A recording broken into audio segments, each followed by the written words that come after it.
ভাই আইফোন আমার কিনতে মন চাই। বাবার একদিন বলছিলাম, বাবা আমার একটা আইফোন কিনে দিবা। বাবা আমার দিকে তাকিয়ে বলতেছে, বাবা তোর একটা ফোন কিনে দিতে খুব ইচ্ছা করে, কিন্তু আমি 400-500 টাকা কামাই করি, রিক্সা চালাই, তোর আইফোন কিভাবে কিনে দেই? ভাই কথাগুলা আমার জন্য বলতেছি না, আমার মতন হাজারো মধ্যবিত্ত ছেলে আছে তাদের জন্য বলতেছি।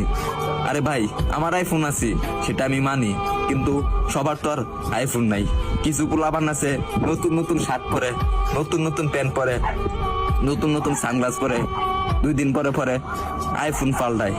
তাদেরকে উদ্দেশ্য করে বলতেছি, ভাই আমরা গরিব মানুষ, ভাই আমরা দিনের না দিন খাই, আমরা আইফোন কিনবো ভাই, কারণ 3 বেলা তো ঠিক মতন খাইতে পারি না। পরে হঠাৎ একদিন বাবা কষ্ট করে প্রতিদিন 100 টাকা করে জমায়া একদিন আমাকে 14,000 টাকা দিল। 14,000 টাকা দেওয়ার পরে একটা আমি 6S কিনলাম। 6S কেনার পরে আমি ভিডিও শুরু করলাম। ভিডিও শুরু করে এই যে ভিডিও দিতে যে আপনাদেরকে, হয়তো আপনারা ভাবেন যে আমি কথাগুলা বলি লাইক ভিউ পাওয়ার জন্য।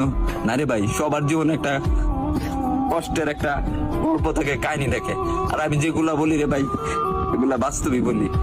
তারপরে ভিডিও করতেছি, আর এখন যখন ভিডিও করতেছি ভালো একটা পজিশনে যাইতেছি, একদিন আব্বুরে বললাম, আব্বু তুমি এই ফোনটা দিছো না, এই ফোনের টাকা একদিন আমি এই টিকটক থেকে তোমাকে ব্যাগ দেবো।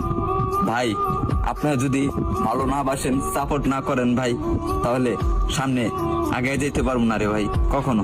আপনারা একটু ভালোবাসা দেন, তাহলে আমি একদিন অনেক বড় হবো ভাই।